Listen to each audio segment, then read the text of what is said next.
We are Sonica and Christian. We are the founders of the LoveWorks solution.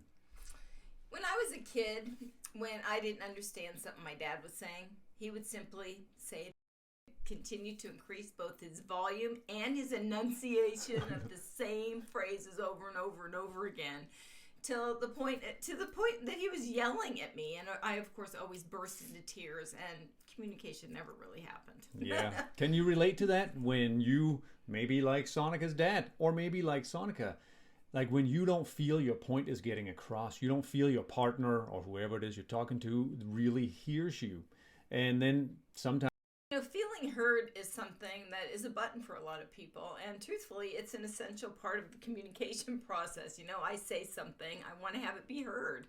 It's like I'm creating a little invitation when I talk for you to respond with listening. I'm inviting you into my world, and when you accept with listening, it's like you're, creating that connection of the bridge here that I'm beginning to build when I say something. Fall off the bridge of connection that could exist between us.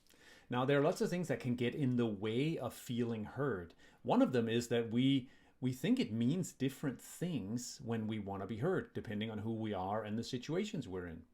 Sometimes what we want is for someone to agree with us and do what we say.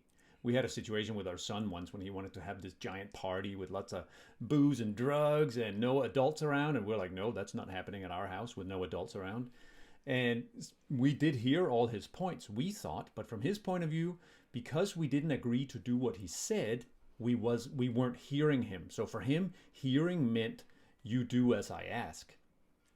A lot of times, too, talking and feeling heard, being heard, is a requirement for making things happen. I make requests. Would you be willing to take out the garbage? Would you be willing to stop at the store on your way home? My desire to be heard is really a call to action. Mm-hmm. I'm trying to coordinate something with you, and it requires you hearing me in order for that loop to get closed. Yeah, and sometimes when I'm the speaker, I don't necessarily say it in a way that makes it easy for you, my partner, to hear it. So if I just say, wow, this house is really dirty, you might just take that as a little bulletin. Oh, yeah, you're right about that.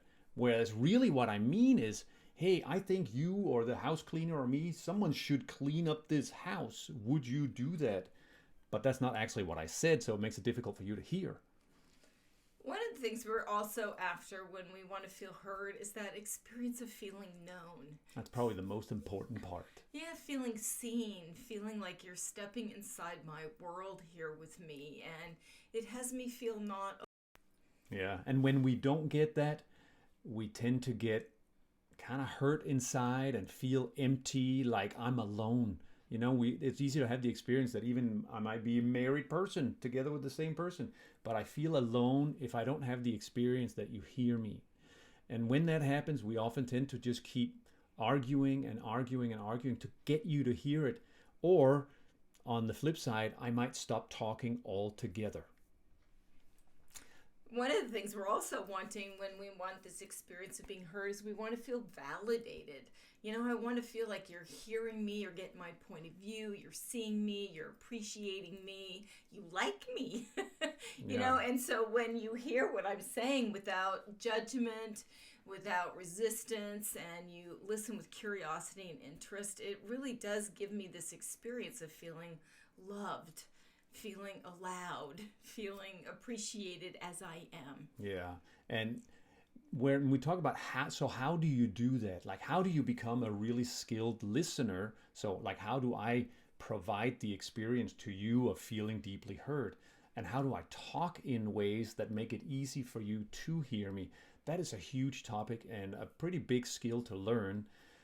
A few ways you can begin to notice that or do something that's useful in that direction is, first, just notice what is it you're actually wanting when you want your partner to hear you. Is it you want them to agree? Is it you want them to do something? Is it that you want something to change? What is it you're really after? And the other piece I would say about that as well is that You know, this is a really great practice that we recommend for people. Is often nobody's listening in conversation. You know, I remember hearing, you know, there's a reason why we have one mouth and two ears. It's because we're supposed to listen more than we talk.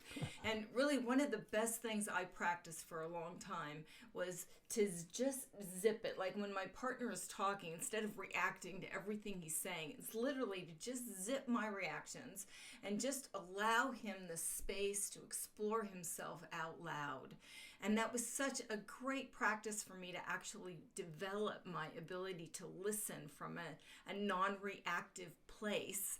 And from there, glean the gifts that come from this place of giving our partner the gift of listening. Yeah, that is a masterful gift and a masterful skill and a wonderful gift to give to anyone.